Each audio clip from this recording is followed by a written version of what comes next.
Hello friends, welcome to our channel continue study.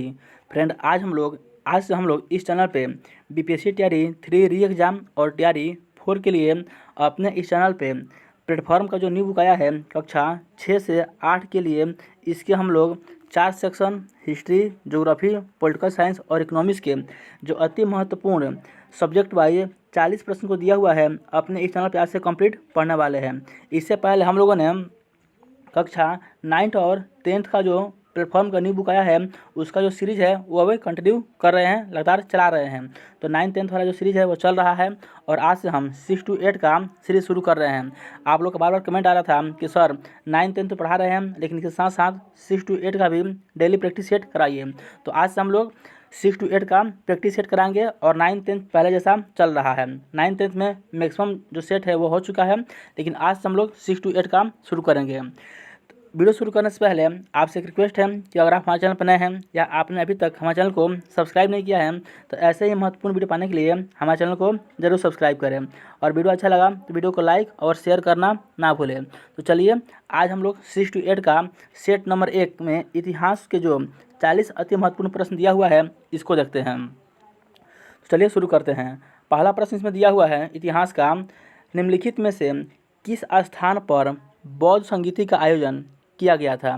तो बौद्ध संगीति का आयोजन राजगीर में किया गया था, प्रथम बौद्ध संगीति। द्वितीय बौद्ध संगीति जो था आपका वैशाली में किया गया था और तृतीय बौद्ध संगीति पाटलिपुत्र में हुआ था, जबकि चतुर्थ जो बौद्ध संगीति था वो आपको कश्मीर में हुआ था। तो इसका सही उत्तर हो जाएगा उपयुक्त में से एक से अधिक, यानी एक से अधिक स्थानों पर आपका बौद्ध संगीति हुआ था। अगला प्रश्न है, निम्नलिखित में से किस शासक के दरबार में बहुत से विद्वानों को नवरत्न के रूप में अलंकृत किया गया था। तो नवरत्न के रूप में चंद्रगुप्त, इसका सही उत्तर हो जाएगा चंद्रगुप्त द्वितीय। इनके दरबार में जो विद्वान थे उनको नवरत्न के रूप में अलंकृत किया गया था। तो ऑप्शन ए इसका सही उत्तर हो जाएगा। अगला प्रश्न है, सिराजुद्दौला किस युद्ध में अंग्रेजों से पराजित हुआ। सिराजुद्दौला अंग्रेजों से प्लासी के युद्ध में 1757 में पराजित हो गया। उसका जो सेनापति था मीर जाफर, उसने उसको धोखा दिया था। ऑप्शन बी इसका सही उत्तर हो जाएगा। निम्नलिखित में से कौन सा 1857 के विद्रोह का परिणाम था। तो 1857 का जो विद्रोह था उसका परिणाम क्या हुआ, तो ईस्ट इंडिया कंपनी की जो शक्ति थी उसको ब्रिटिश क्राउन में हस्तांतरित कर दिया गया। तो ऑप्शन ए इसका सही उत्तर हो जाएगा। वास्को डी गामा का मकबरा यानी दफन स्थान भारत के किस स्थान में से एक पे स्थित है। यानी वास्को डी गामा का जो मकबरा है बताना है कि वह कहाँ स्थित है। तो यह केरल के कोची में स्थित है, केरल के कोची में। ऑप्शन सी इसका सही उत्तर हो जाएगा। वास्को डी गामा भारत में 1498 में पहली बार आया था। उसके बाद 1501 या 2 कहिए, एक भी देता है या 2 भी देता है, दूसरी बार आया और तीसरी बार 1524 में आया था और 1524 में इसकी मृत्यु हो गई और इसका मकबरा केरल के कोची में अवस्थित है। तो पूछता है कि वास्को डी गामा भारत कितनी बार आया था, तो 3 बार आया था। तो ये भी याद रखिएगा। अगला प्रश्न है, रंगराजन आयोग की सिफारिशों के आधार पर एक अधिसूचना द्वारा 2005 में निम्नलिखित में से किसकी स्थापना की गई। तो बताना है कि 2005 में निम्नलिखित में से किसकी स्थापना किया गया था। तो जो इसका सही उत्तर है वह इसका सही उत्तर हो जाएगा ऑप्शन सी, राष्ट्रीय सांख्यिकी आयोग। ऑप्शन सी राष्ट्रीय सांख्यिकी आयोग की। अगला प्रश्न दिया हुआ है, बताना है कि इसमें मेल करके दिया हुआ है, बताना है कि इसमें से कौन जो है वह गलत है। पहला दिया है रायगढ़ का किला, तो यह महाराष्ट्र में है, तो यह बिल्कुल सत्य है। दूसरा दिया है जूनागढ़ का किला कर्नाटक में, यह गलत है। जो जूनागढ़ का किला है वो कर्नाटक में नहीं है बल्कि यह बीकानेर में है। सी में दिया हुआ है मेहरगढ़ का किला राजस्थान में, तो यह भी सही है। तो गलत कौन है, जूनागढ़ का किला कर्नाटक में, यह गलत है। तो ऑप्शन बी इसका सही उत्तर हो जाएगा। नेक्स्ट प्रश्न है, 1817 में पाइक विद्रोह का नेतृत्व इनमें से किसने किया था। तो 1817 में जो पाइक विद्रोह हुआ था इसका नेतृत्व बख्शी जगबंधु विद्याधर ने किया था। तो ऑप्शन बी बख्शी जगबंधु विद्याधर इसका सही उत्तर हो जाएगा। रमजान या रमदान इस्लामी कैलेंडर का डैश डैश महीना है और दुनिया भर में मुसलमानों द्वारा इसे उपवास के महीने के रूप में मनाया जाता है? तो यह 9वां महीना है। तो ऑप्शन ए इसका सही उत्तर हो जाएगा। यहूदियों के कौन से पर्व को रोशनी का पर्व कहा जाता है? तो यहूदी के कौन सा पर्व है जिसको रोशनी का पर्व कहा जाता है? तो हनुक्का। ऑप्शन सी इसका सही उत्तर हो जाएगा, हनुक्का। बाइबिल में कितने नियम हैं? तो बाइबल में 2 नियम हैं। ऑप्शन सी इसका सही उत्तर हो जाएगा, बाइबल में कितना नियम है? तो 2 नियम हैं। अगला प्रश्न है, इस्लाम डैश डैश में अरब में पैगंबर मुहम्मद द्वारा प्रचलित एक प्रमुख विश्व धर्म है? तो यह 7वीं सदी में। ऑप्शन ए इसका सही उत्तर हो जाएगा, 7वीं सदी में। अगला प्रश्न है, क्राइस्टस चर्च जिसे पूर्वोत्तर भारत की प्राचीनतम चर्च माना जाता है, किस पूर्वोत्तर शहर में स्थित है? तो यह गुवाहाटी में स्थित है। Option B. बोरा निम्नलिखित में से कौन सुमेलित है? तो हाथी गुम्फा जो अभिलेख है वह खारवेल से संबंधित है, बिल्कुल सत्य है। एहोल अभिलेख है यह पुलकेशिन द्वितीय से संबंधित है, यह भी बिल्कुल सत्य है। और जूनागढ़ जो अभिलेख है वह रुद्रदामन से संबंधित है, तो यह भी बिल्कुल सत्य है। तो इसका सही उत्तर हो जाएगा ऑप्शन डी, उपयुक्त में से एक से अधिक। सारीपुत्र प्रकरणम निम्नलिखित में से किसकी रचना है? तो यह जो है वह अश्वघोष की रचना है। ऑप्शन ई इसका सही उत्तर हो जाएगा, इनमें से कोई नहीं। सुशर्मन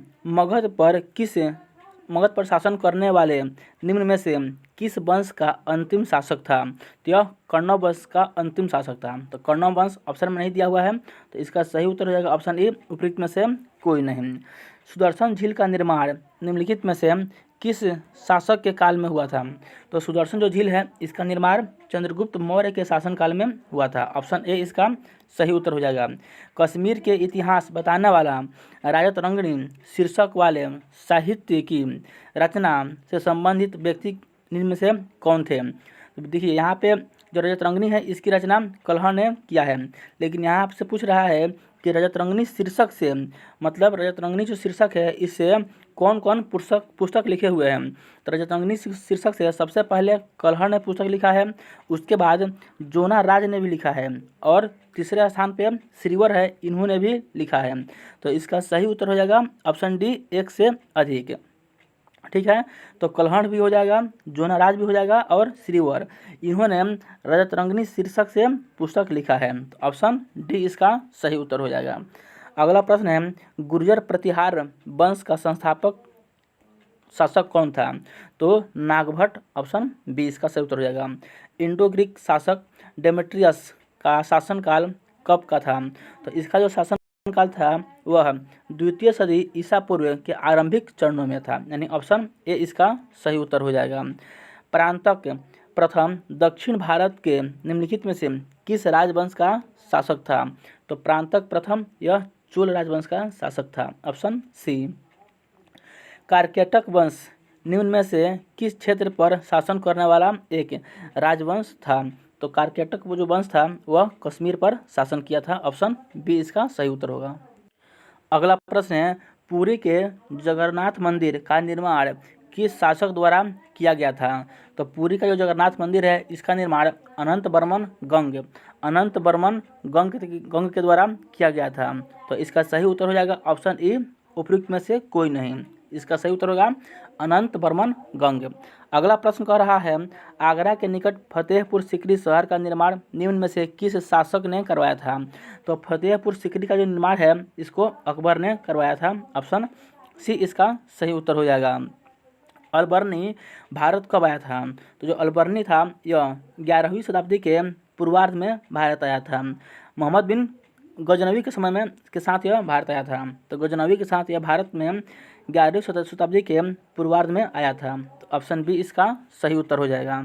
अगला प्रश्न है, विजयनगर पर शासन करने वालों राजवंश का क्रम में सबसे पहले से बाद का कौन सा विकल्प सही है?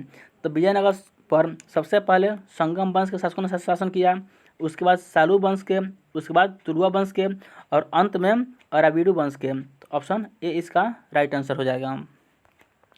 स्थापना वर्ष के आधार पर बिहार के निम्न दिए गए क्रांतिकारी संगठनों को सबसे पहले से बाद के क्रम में विकल्प के रूप में सजाना है। बताना है कि सबसे पहले क्या हुआ था, तो सबसे पहले आपका क्या हुआ था और सबसे बाद में क्या हुआ था, इस हिसाब से इसको चूज करना है। तो सबसे पहले पटना में अनुशीलन समिति की शाखा की स्थापना 1913 में किया गया था। पटना युवक जो संघ है इसकी स्थापना 1927 में किया गया था। और पाटलिपुत्र युवक संघ इसकी स्थापना जो है 1929 में किया गया था। तो सबसे पहले आपका 3 हो जाएगा, फिर 2 हो जाएगा, फिर 1 हो जाएगा, यानी ऑप्शन सी इसका सही उत्तर हो जाएगा। अगला प्रश्न है, भारतीय स्वतंत्रता आंदोलन के दौरान बिहार से संबंधित निम्नलिखित तथ्यों में सही तथ्य की पहचान करें। असहयोग आंदोलन के दौरान राजेंद्र प्रसाद ने अपनी वकालत छोड़ दी थी, तो यह कथन बिल्कुल सत्य है। असहयोग आंदोलन के दौरान जयप्रकाश नारायण ने पटना कॉलेज छोड़ दिया था, यह भी बिल्कुल सत्य है, जबकि इनकी एग्जाम सिर्फ 20 दिन था, फिर भी इन्होंने पटना कॉलेज छोड़ दिया। भारत छोड़ो आंदोलन के दौरान बलदेव सहाय ने महाधिवक्ता के पद से इस्तीफा दे दिया, तो यह भी कथन बिल्कुल सत्य है। तो इसका सही उत्तर रहेगा ऑप्शन डी, 1 से अधिक। ब्रिटिश शासन काल में कलकत्ता की मदरसा की स्थापना कब और किसने किया था? तो कलकत्ता में जो मदरसा की स्थापना किया गया था वह 1781 ईस्वी में वारेन हेस्टिंग्स के द्वारा किया गया था। तो ऑप्शन ए इसका सही उत्तर हो जाएगा। अगला प्रश्न है, भारतीय राष्ट्रीय आंदोलन के अंतिम चरण में CR फॉर्मूला किस वर्ष प्रस्तुत किया गया था? तो CR जो फॉर्मूला है वह C राजगोपालाचारी ने 1944 में प्रस्तुत किया था। तो ऑप्शन बी इसका सही उत्तर हो जाएगा। स्वामी सहजानंद सरस्वती द्वारा किस वर्ष बिहार में बकासत भूमि आंदोलन संगठित किया गया था? तो बकासत भूमि आंदोलन जो है वह बिहार में स्वामी सहजानंद सरस्वती के द्वारा 1937-38 में संगठित किया गया था। ऑप्शन सी इसका सही उत्तर हो जाएगा। क्रिस्टोफर कोलंबस 1492 ईस्वी में अमेरिका के महान खोजकर्ता किस देश द्वारा वित्त पोषित किया गया था? तो यह स्पेन द्वारा इसे वित्त पोषित किया गया था। तो ऑप्शन सी इसका सही उत्तर हो जाएगा। बोस्टन टी पार्टी इतिहास की एक महत्वपूर्ण घटना किससे संबंधित है? तो यह अमेरिका की स्वतंत्रता संग्राम से संबंधित है। तो ऑप्शन ए इसका सही उत्तर हो जाएगा, अमेरिका स्वतंत्रता संग्राम। और बोस्टन टी पार्टी जो घटना है वह 1773 में हुआ था, ये भी याद रखिएगा। अगला प्रश्न है, मित्र राष्ट्रों ने सेव्रेस की संधि किस वर्ष की थी? तो सेव्रेस की जो संधि है वह किसके साथ किया था? तो मित्र राष्ट्र ने सेव्रेस की जो संधि है वह टर्की के साथ किया था। तो ऑप्शन बी इसका सही उत्तर हो जाएगा। 1733 में फ्लाइंग शटल मशीन का आविष्कार किसने किया था? तो फ्लाइंग शटल जो मशीन है इसका आविष्कार 1733 में जॉन के ने किया था। ऑप्शन बी इसका सही उत्तर हो जाएगा। किस संधि द्वारा 30 वर्षीय युद्ध की समाप्ति हुई? तो जो 30 वर्षीय युद्ध थी यह वेस्टफेलिया की संधि के द्वारा समाप्त हुआ था। तो ऑप्शन बी इसका सही उत्तर हो जाएगा। पेरिस शांति सम्मेलन में इटली का प्रतिनिधित्व किसने किया था? तो पेरिस शांति सम्मेलन में जो इटली का प्रतिनिधित्व है उसे ऑरलैंडो ने किया था। तो ऑप्शन बी इसका सही उत्तर हो जाएगा। वैंकूवर जाने के लिए कामागाटा मारू जहाज किराए पर किसने लिया था? तो इसको गुरुदीत सिंह ने लिया था, जबकि यहाँ पे गुरुमित सिंह है, यहाँ पे म के स्थान पे द होगा, गुरुदीत सिंह होगा। तो इसका सही उत्तर हो जाएगा ऑप्शन ए, उपयुक्त में से कोई नहीं। फ्रांसीसी क्रांति के समय फ्रांस का शासक कौन था? तो फ्रांसीसी क्रांति के समय फ्रांस का जो शासक था वह लुई 16वां था, और यह फ्रांस की गद्दी पर 1774 में आसीन हुआ। उस समय इसकी आयु जो थी वो मात्र 20 वर्ष की थी। तो ऑप्शन ए इसका सही उत्तर हो जाएगा। जर्मनी के एकीकरण का वास्तुकार कौन था जो रक्त एवं लौह नीति में विश्वास करता था? तो ओटो वान बिस्मार्क। ऑप्शन बी इसका सही उत्तर हो जाएगा। तो फ्रेंड, यहीं आपका हिस्ट्री का आज सेट नंबर जो 1 था, सेट 1 का हिस्ट्री का आपका 40 अति महत्वपूर्ण प्रश्न था, और यह कक्षा 6 to 8 के लिए बुक है उसका प्रश्न था। ऐसा नहीं है कि 6 to 8 के लिए है तो सिर्फ 6 to 8 में ही काम करेगा, यह आपका 9 to 10 के साथ साथ अन्य सभी क्लास के एग्जाम के लिए आपके लिए फ़ायदेमंद होगा। तो चलिए अब हम लोग इसका सेट 2 अगला वीडियो में देखेंगे। वीडियो अच्छा लगा हो तो वीडियो को लाइक और शेयर करना ना भूलें, तो हमारे चैनल को ऐसे ही महत्वपूर्ण वीडियो पाने के लिए जरूर सब्सक्राइब करें। तो चलिए मिलते हैं अगले वीडियो में, तब तक के लिए जय हिंद।